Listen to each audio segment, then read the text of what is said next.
Welcome to a special recording of a fireside chat that occurred at the Utility Innovation Summit put on by the Grove in July 2026.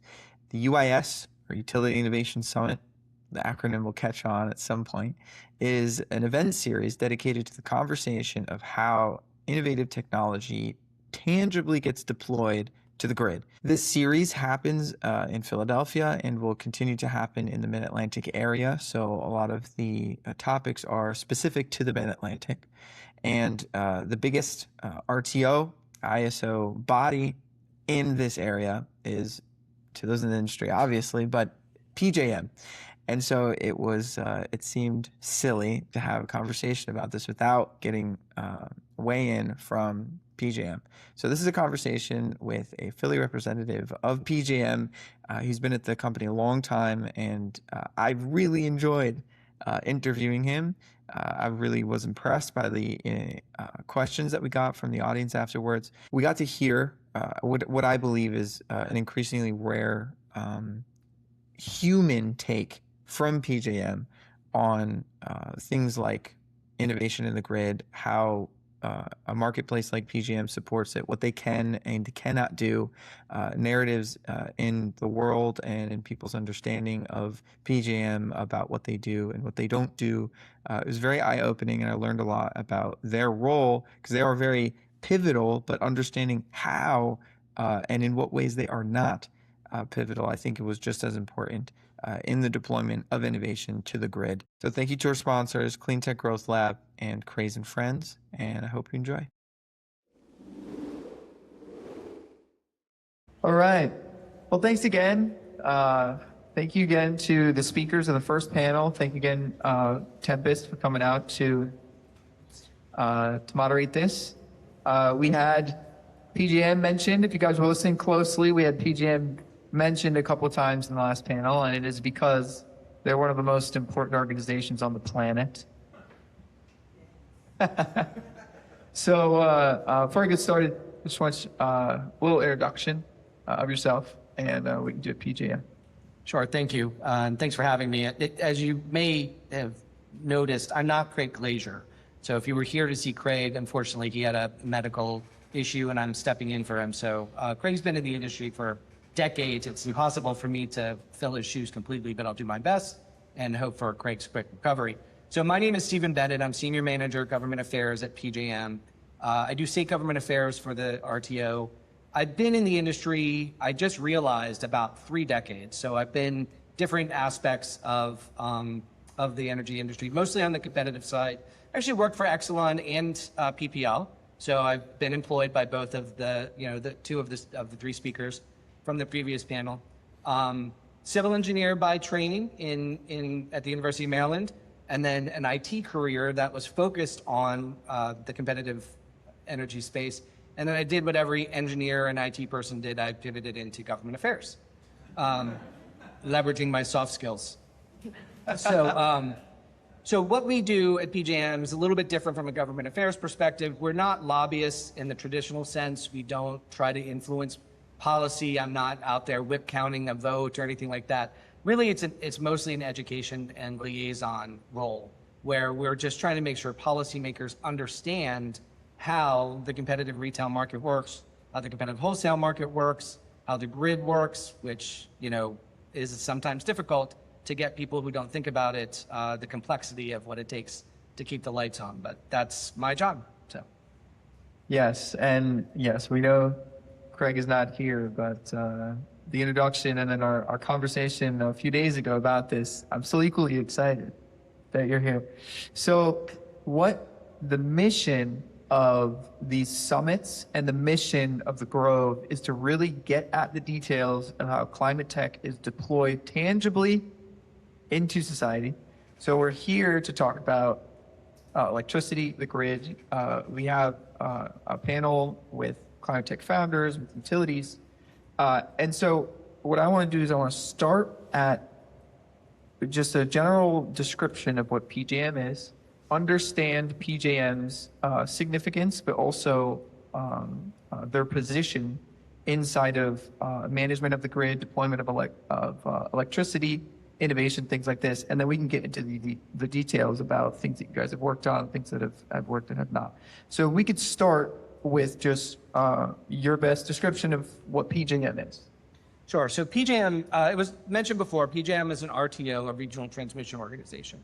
And we are a federally authorized and chartered nonprofit whose job it is to maintain reliability on the bulk power system. And the bulk power system is basically the generation and the utility scale transmission connected generation and the high voltage transmission lines. So our remit ends at the substation where you go down to the distribution level voltages, and that's where Exelon and PPL and others pick up their authority. We're federally regulated.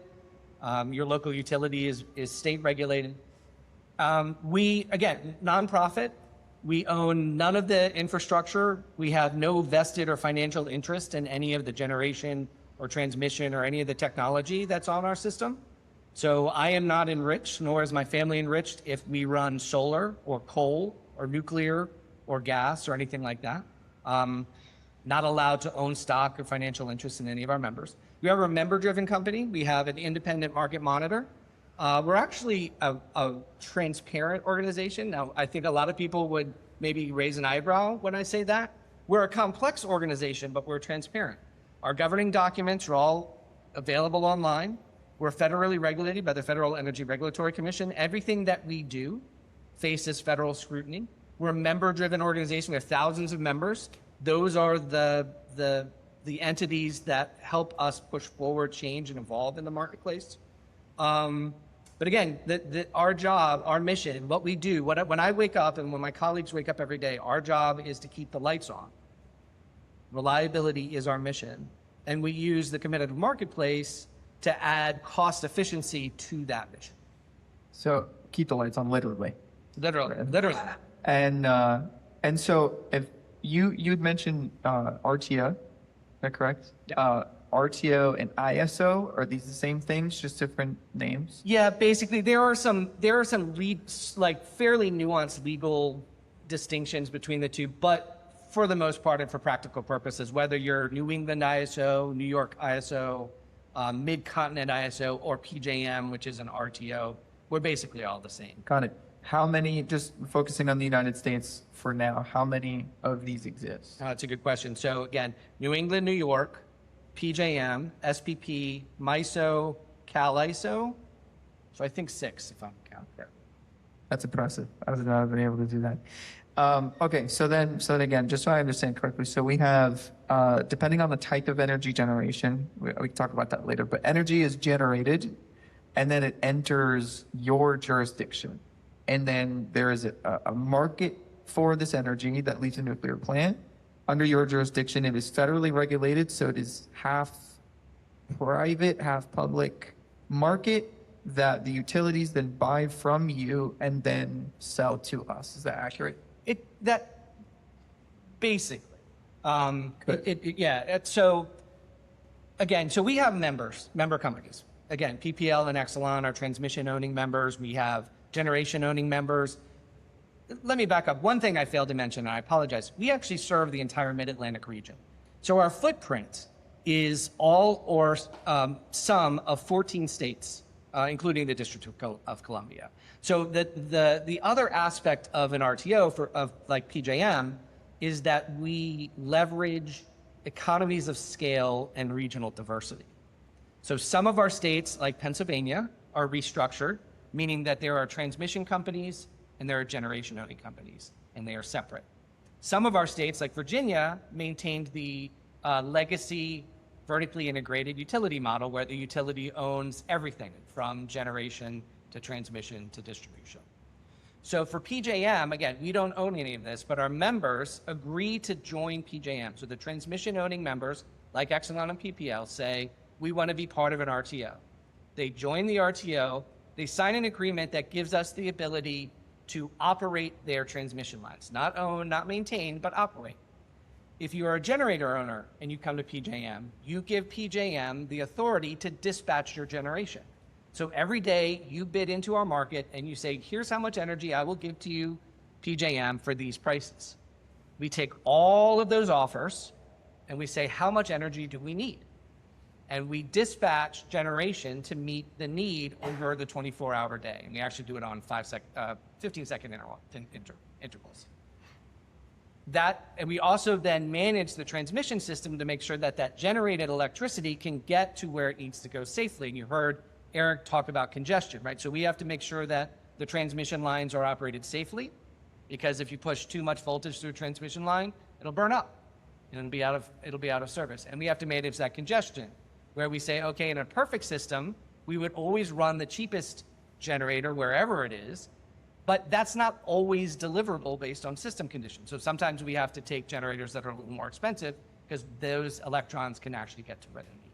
So the federal government regulates all of that. Our job is dispatch the generation, manage the transmission system, and then make sure that that electron gets from A to B safely all the time on 15-second intervals. Thank you. I will be rewatching this recording a couple of times. So obviously, yeah, we'll get Q&A at the end. Oh, I just wanted one sentence. With the DOT. Yeah. Energy check. Yeah, sometimes, so the analog sometimes we use is air traffic control. Right, so if you think about air traffic control, they don't own anything at the airport. They don't own the planes, the tarmac, the hangar. They don't even own the Chipotle and the food court. But their job is to make sure that planes get from A to B safely and on time. And that's kind of what we do. We don't have ownership of the infrastructure, but we have to make sure that the electrons get where they need to be safely and on time. Awesome. Thank you, Phil.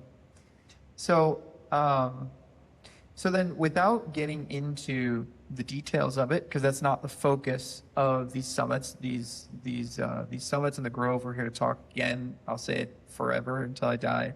It is about the actual deployment of beneficial technology to society. So a lot of times, and I was just talking to Craig about this a couple of days ago, a lot of times conversations about PJM, about PICO, about PPL, about these different utilities are either boring, which this is not, or they're political, because inherently being regulated by the federal government or politicians, a lot of people say, hey, my utilities are high, my bills are high, I need someone to represent me and fix this. So without getting into the details, why is it so contentious what PJM is? Yeah, so I love that question, because for the last couple of years, my life has just been that we are. Like, I haven't really had an opportunity to think that much about why we are. It's just that we are. And right now, I think it's mostly because of affordability. So, prices for everything that we use in our society right now are higher than they were over the past couple of years. And energy is included in that. So gasoline, energy, insurance, cars, groceries, everything. But electricity is starting to be seen as a common good, something that we can't live without. And so when it gets expensive, it's difficult for a large swath of our customer base. And we serve a little over 67 million people live in our footprint. So, from a scale perspective, when prices go up, it impacts a lot of people. The thing is PJM runs a market. And, market fundamentals are, in times of abundance, prices are low. In times of scarcity, prices are high. And that works really well because those price signals indicate where your investment should go. If prices are low, it's not a good investment climate. If prices are high, that's signaling that we need innovation and we need investment. For a very long time, the PJM portion of your bill and all 67 million of your friends and family and neighbors was actually relatively low and stable. We were abundant from an energy supply perspective. We had plenty of generation.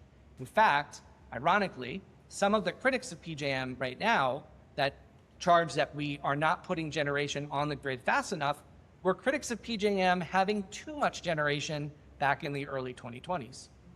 So, things changed pretty quickly. So at that point in time, a lot of investment was occurring on the wire side. So supply prices were flat or low, and on an inflation adjusted basis, they were actually lower. But it was the time for us to invest in the wires because the wire side of the system was pretty old. So your bill might have been going up, but it was not going up as fast because supply was creating headroom. Now, the time of flat demand and supply costs being cheap, over. Why? Mostly AI data centers. Not entirely. Okay, there's other, like was mentioned on the previous panel, there's other drivers of load. But AI data centers are very unique from a load profile perspective. Aluminum smelters use a ton of electricity. Mining, I think the South African example, ton of electricity. But very few entities can put that density of usage in a small warehouse-sized facility, right? People aren't building hundreds of smelters across the United States. It's just not how it works. But people would like to build hundreds of data centers just in our territory because you can, because it is a deployable technology and it is at the cutting edge from a economic and a national security perspective.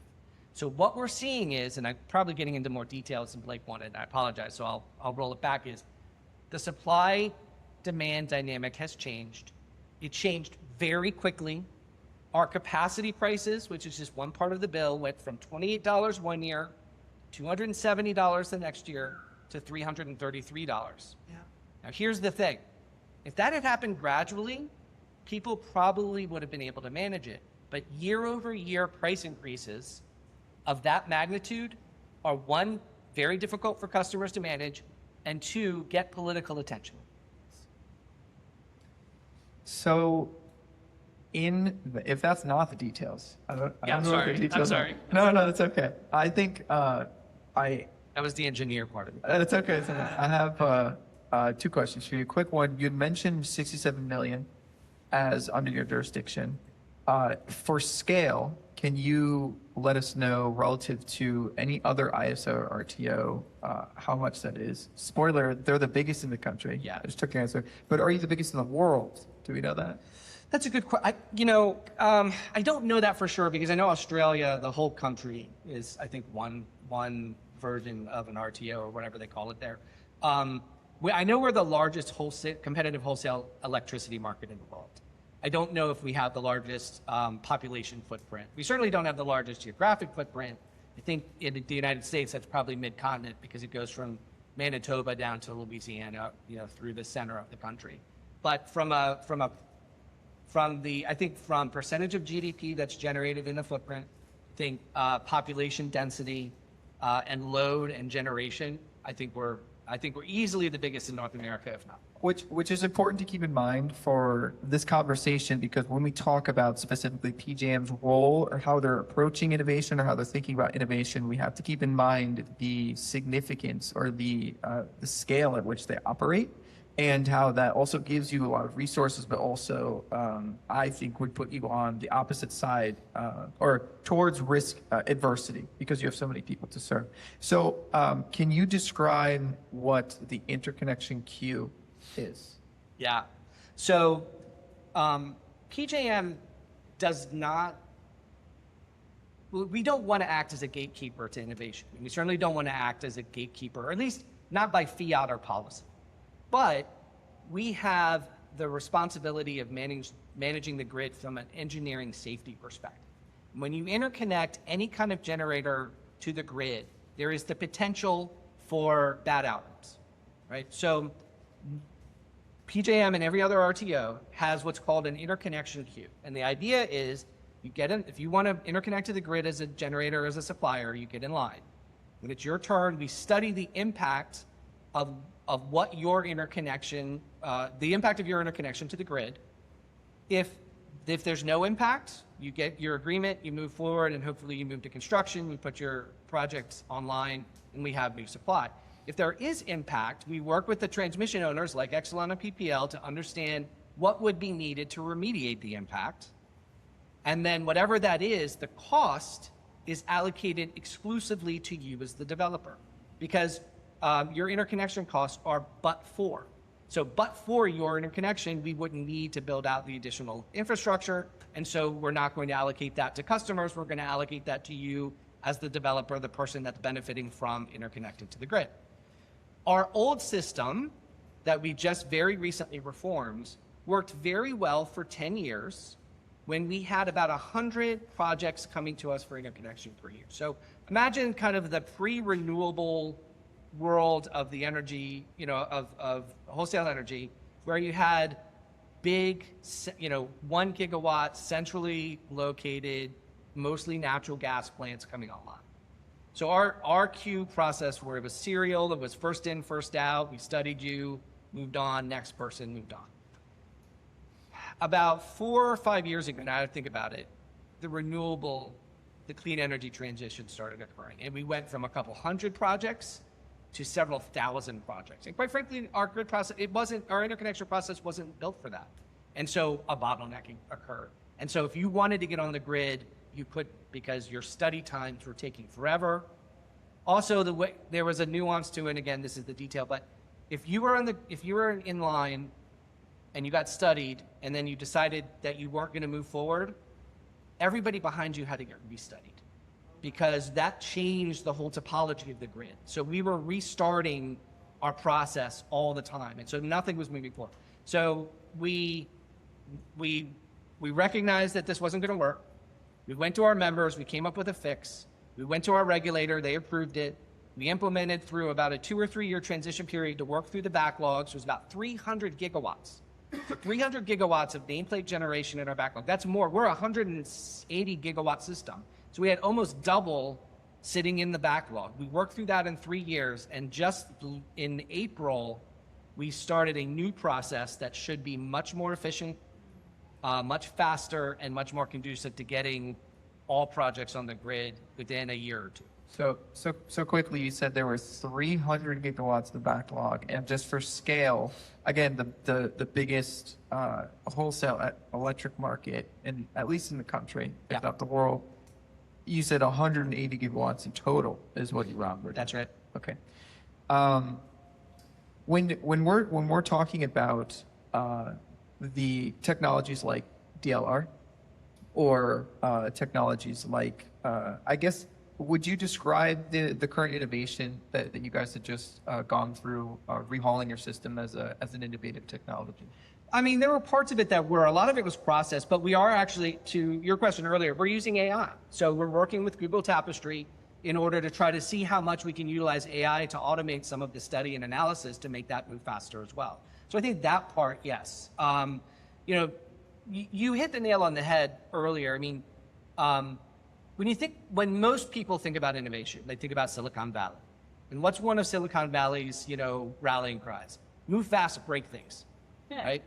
That does not work really well in the energy, utility industry. In fact, I think if I had gone to Eric at some point while I was working at PPL and said, Eric, you're a reliability engineer, we're going to move fast and break stuff, I think white as a sheet, right? Like, that's not what we do in our industry. So innovation does occur in our industry, but it happens a little bit slower. It happens a little bit more quietly. It happens with a little bit more testing, but it does happen. And things like recognizing a problem with a process and then trying to use the tools available to us to make that process better is some of the kind of innovation that we do. Okay, so then let's get into that specifically then. If we're talking about innovation, whether it's a novel technology or whether it's some form of program rehaul to genuinely improve the system, let's start with some common misconceptions that people have about innovation at RTO. Because I can tell you from my perspective, on my podcast, I know we love plugs today, so make sure you make it plug. Yeah. I have a podcast. It's also called The Grove. I do a lot of really awesome interviews. And something that I've learned is that the queue can be just dark. It can be a mystery.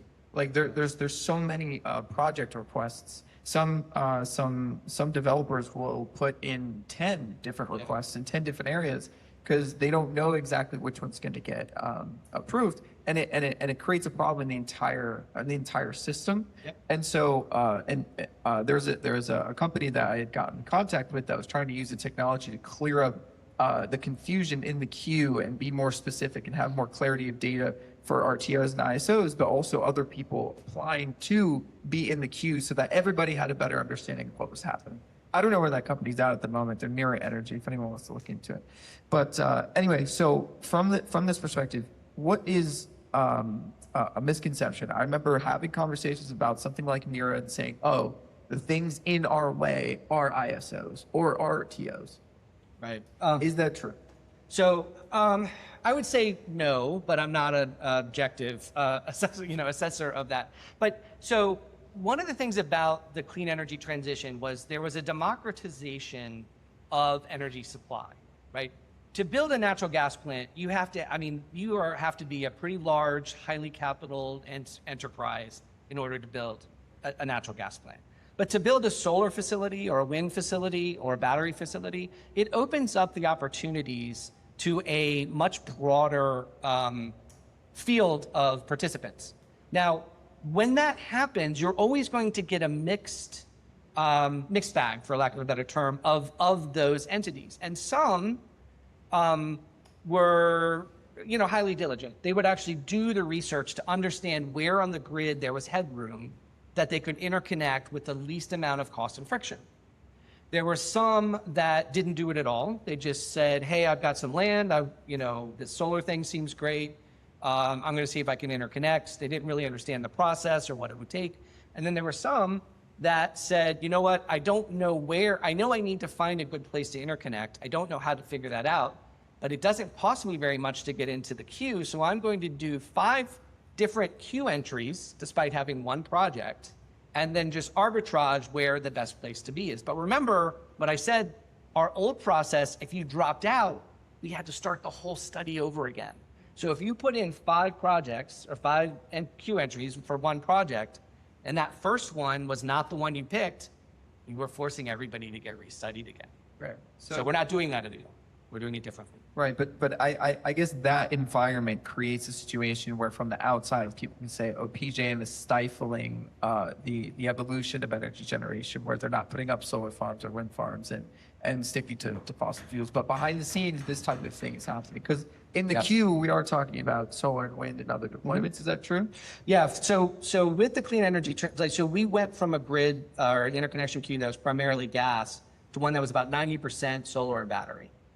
And it was honestly just unfortunate timing, right? So PJM is, I can tell you with a straight face and without reservation, we are generation technology agnostic.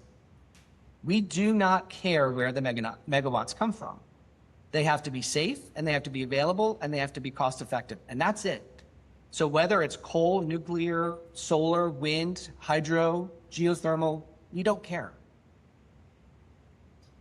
But it was actually the proliferation of renewable projects that created the grid backlog, that created the timing issue where projects weren't moving forward. So it really is an unfortunate coincidence that made it look like we had, PJM, we were fine when natural gas was interconnecting. Now that solar wants to interconnect, it's taking years and years. Yes, that's true, but it's not a causation issue. It's not, from that perspective, it's not because we like gas and don't like solar or anything like that. So can we talk about then the reformation of that program? How did that get initiated? How did it go through the stages that it needed to in order to get approved? How did it get executed? How does an organization like PJM recognize an opportunity to innovate and actually execute on that innovation? Yeah, that's a great question. So, we do analysis of the interconnection queue. We understand how many entries, how much exit is occurring, how fast are we processing the project entries. And we recognized, we saw the trend. We saw if you saw the line, again, kind of flat, about 100 or so, 100, 150, and then we saw this uptick. Now, I think the one place that is a valid criticism of PJM is that, so we saw the first cycle with a significant increase in projects, and we said, okay, that's notable, but not necessarily a trend.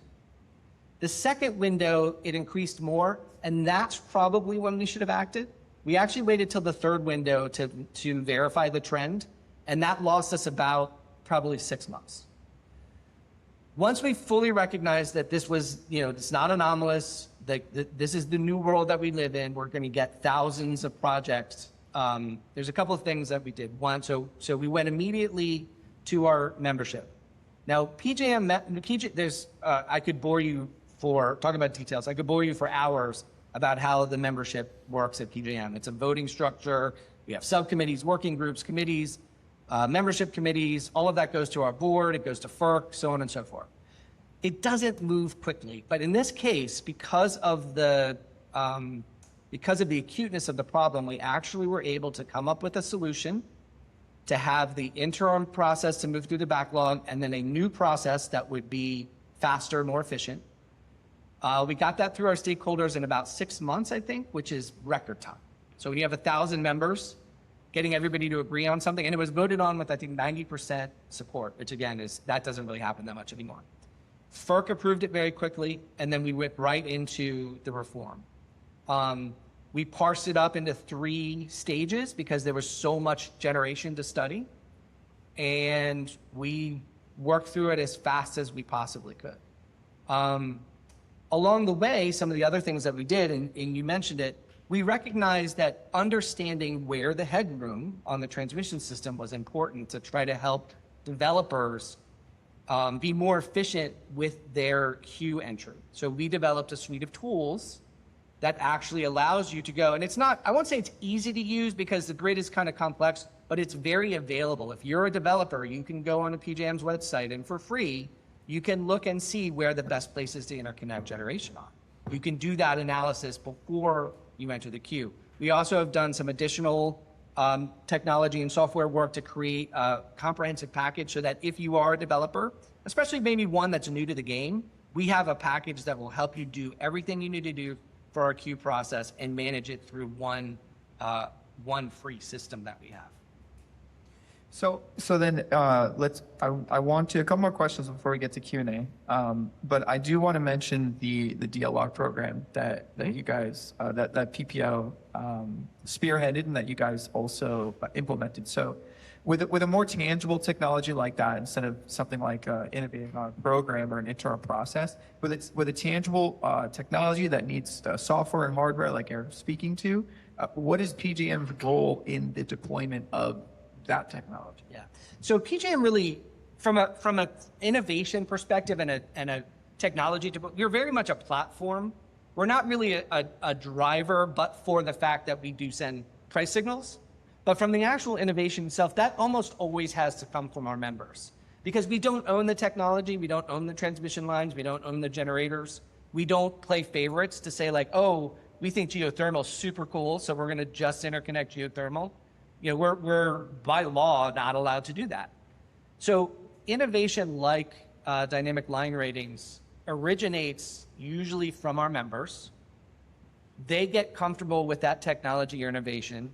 As Eric indicated, they come to us so that we can mutually partner and understand the implications. So are there data feeds that need to be augmented? You know, how will we use the information?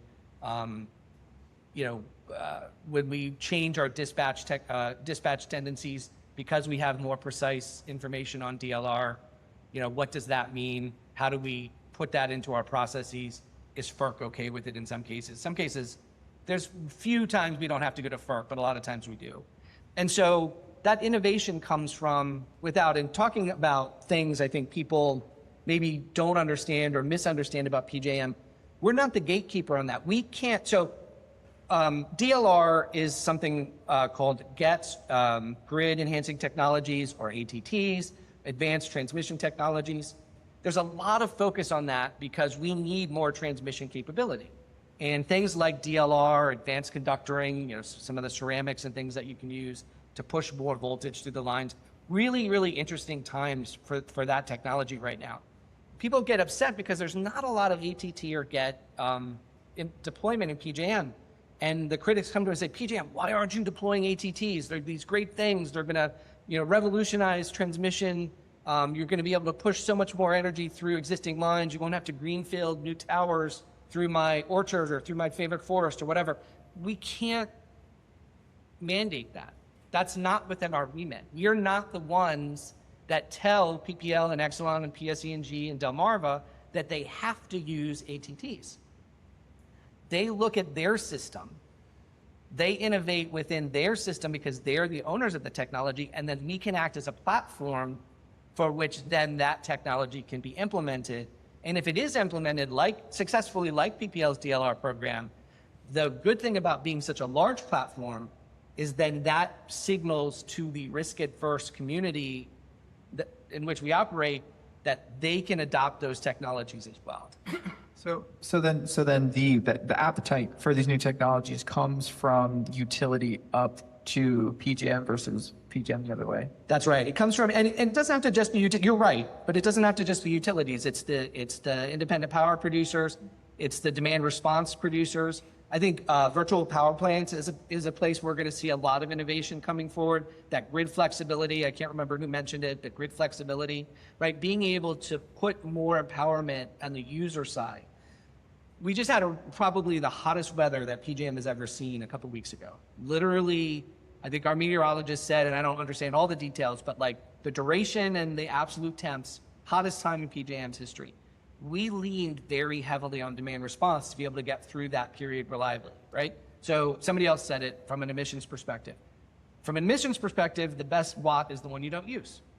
Sometimes from a reliability perspective, you need to stop using watts to keep the lights on, and we did. DR is challenging because if I'm a factory and I'm involved and I'm enrolled in the DR program, my job is not to shut down my factory, right? That's not how I make money. I might make money through the program, but that's not my primary job. My primary job is to run my factory.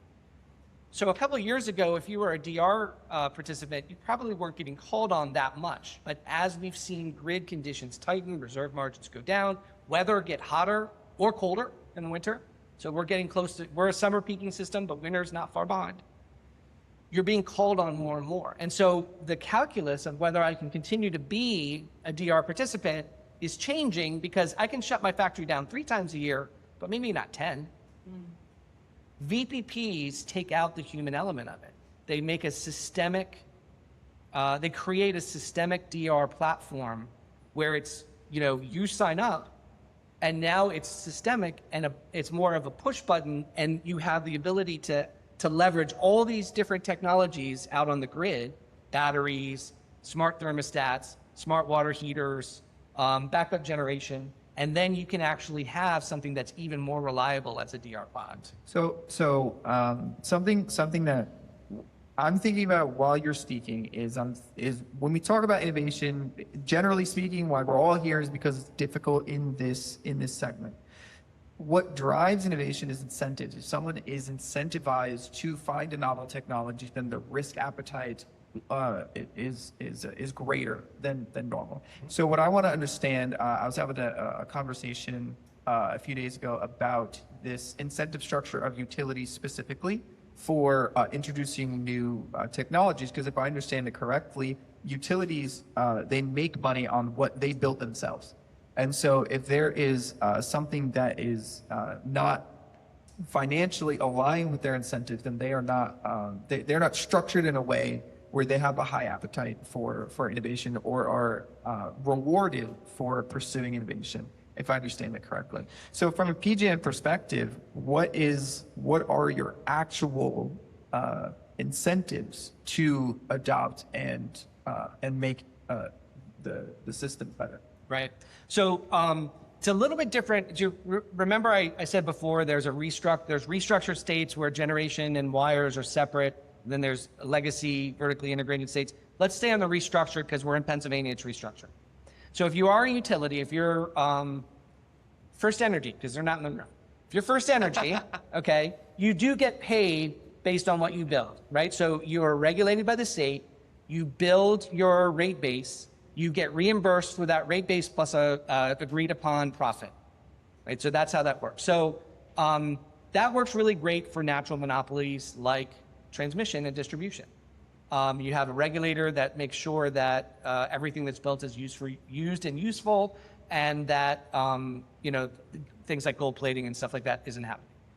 So if you're a utility, and I don't want to speak for them because they're in the room, you still can be incentivized to innovate, because every time you go before your state regulator and ask for more money, it's a challenge, right? And it's more and more a challenge now, again, because affordability is so front and center of everything across the political spectrum, not just energy, but everything. So if you have the opportunity to go to your regulator and say, listen, we do need to invest here. We do need to get a reasonable rate of return because capital flows to where rates of return are. But here are some places where we're innovating to try to make sure that there's balance. That is going to likely play well with your regulator.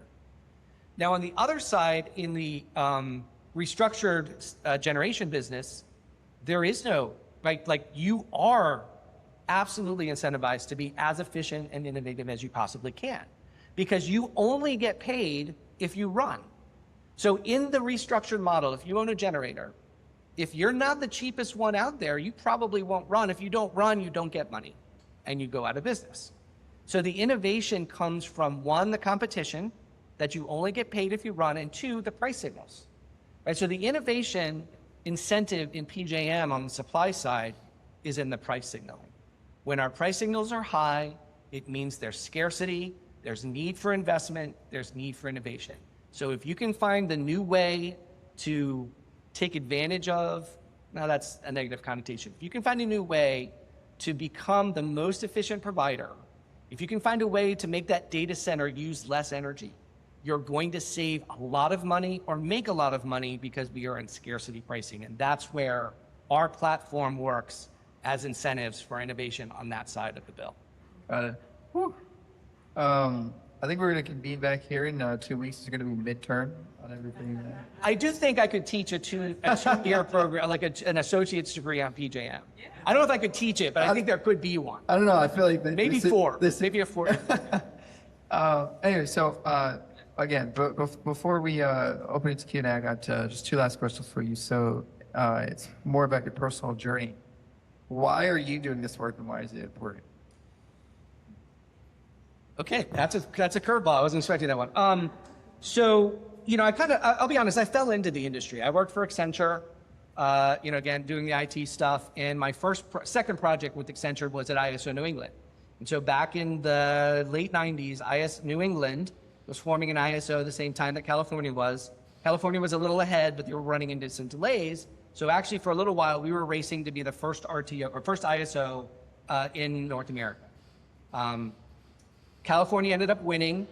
There was this company Enron out there, didn't go great, but ISO New England went second and has done much better from that perspective. And Cal ISO got, they were able to correct the correct course. So it was a little bit serendipity that I was assigned to that project. I was doing Unix administration. We were building a web platform, which was brand new back then, if you can think about it. You see the gray in my beard. And I just kind of stuck with it. But the reason why I think it's important is my entire family lives within the PJM footprint. Everybody I love the most lives inside the PJM footprint. What we do every day, I said before, when we get up, our job is to make sure the lights stay on, and we do it at the most efficient cost that we possibly can. And electricity, at this point, is the foundation of pretty much everything we do. It's the foundation of our society, our economy, right? So the electricity that we make sure is run efficiently and reliably is why our hospitals run. It's why our first responders can operate. It's why you can go home and cool your home when it's 105 degrees outside. So I feel like our mission, reliability at the least possible cost, not always cheap, but at the least possible cost, is one that touches everybody I know, and specifically everybody that I love. So you might have already given an answer to this question, but my favorite one that I love to ask all my guests is, with all this work that you have done, all this work that you have to do, what inspires you? So the thing that jumped is and it's actually a little bit, my wife inspired. My wife is amazing. I am the poster child for marrying way up on, in fact, all of my friends like her way more than they like me. So she's very inspiring.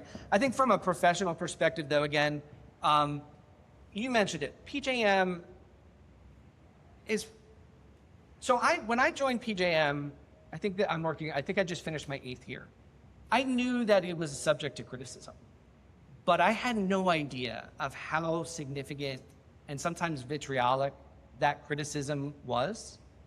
And it's difficult sometimes when you have people tell you, you hate the environment, you hate renewables, you're terrible people, you're corrupt, this, that, and the other thing. When every day, the people that I'm working shoulder to shoulder with, their whole focus is keeping the lights on. Because remember, we don't get richer if solar runs or nuclear runs or natural gas runs. All we do is say we're going to take the realities of grid engineering, we're going to take proven economic models, we're going to marry them together to try to get the benefits of economies of scale and geographic diversity to keep the lights on for 67 million people and do it at a price point where it doesn't cause people to choose between energy and other needs. So I'm inspired by the people that I work with because we're all none of us are going to be truly, I'm not going to be a billionaire or probably even a millionaire by working at PJM, but hopefully what I'm doing means that when you go home tonight and you flip the switch on the light in your house, it comes on. And it comes on in the winter, and it comes on in the summer, it comes on at your grandma's house, and your kid's house, and your sister's house. So that's what inspires me is the people that I work with, that we're all doing this, and the mission is reliability. Well, I have no idea what time it is because I'm completely absorbed in this conversation. So I don't know if I'm going to say we have time for maybe, it's 10 after 12. No. Oh, great. Well, much over schedule, which is beautiful. So I appreciate you guys all sitting through that. I thought this was amazing. I guess we have time for 2 more questions, I would say. So does anybody have any questions? Yes. Max first. Yeah, so I work in the real estate world. I'd be kind of curious to hear the difference in striking the grid between something like a data center project versus something like a high-rise office or a large multifamily. Oh, I mean, it's night and day. I mean, so there are some data. So when you think about the really big hypers, and by the way, I'm sorry for running on. This is awesome. I do Are you that. kidding me? I actually. There's nothing else. If my kids were here, they'd be like, "Dad, wrap it up." So one thing is data centers are not a monolith. Okay, there's hyperscale, and then there's all sorts. I mean, we've actually had data centers since AOL existed, right? So data centers are not new. AI data centers are new, and hyperscale AI data centers are new. When you think about a hyperscale AI data center, think about, if you're driving on I-95 and you see one of those big logistics warehouses, if that's a data center, that's using as much energy as Philadelphia. Okay, that's the kind of, or Columbus, maybe not Columbus, let's say Columbus. So, Columbus. yeah, Columbus, Ohio. Yeah, Columbus, Ohio. So, yeah. So, a high rise, any building, any building here in Philadelphia is not even close on a capacity or demand charge basis. Question, Stroh? Hi, I'm Estrella.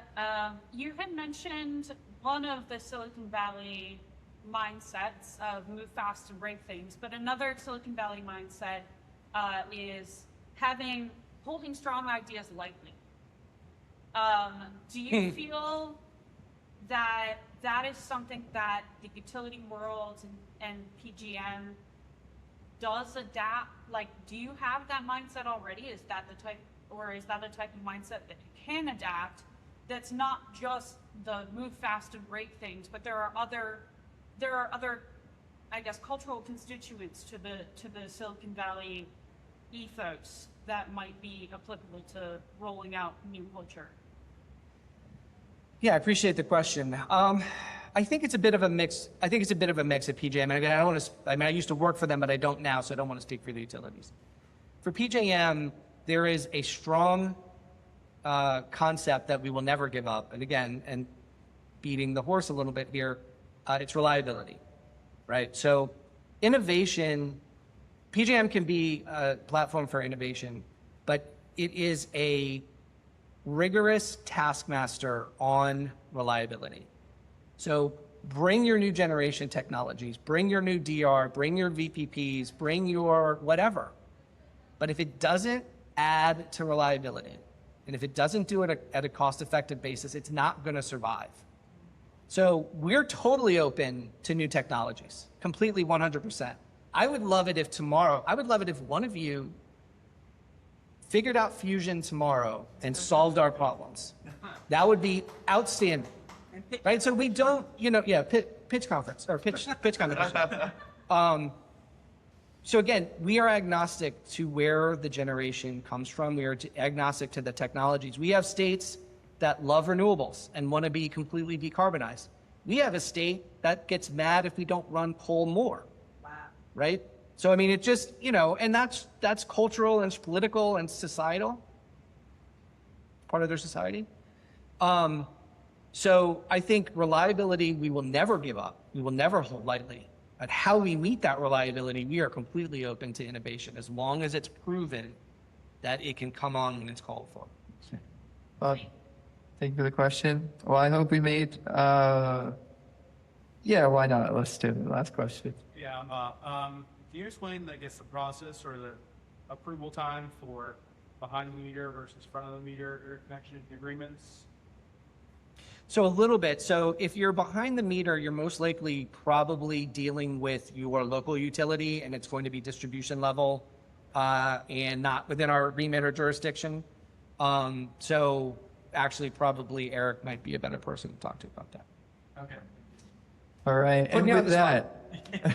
And with that, I hope we were talking about, being so open to technology, being so open to innovation. I hope we took a big step forward today with everybody choosing to be here, to everybody listening to the panels and the interview. Can we just give it up one time?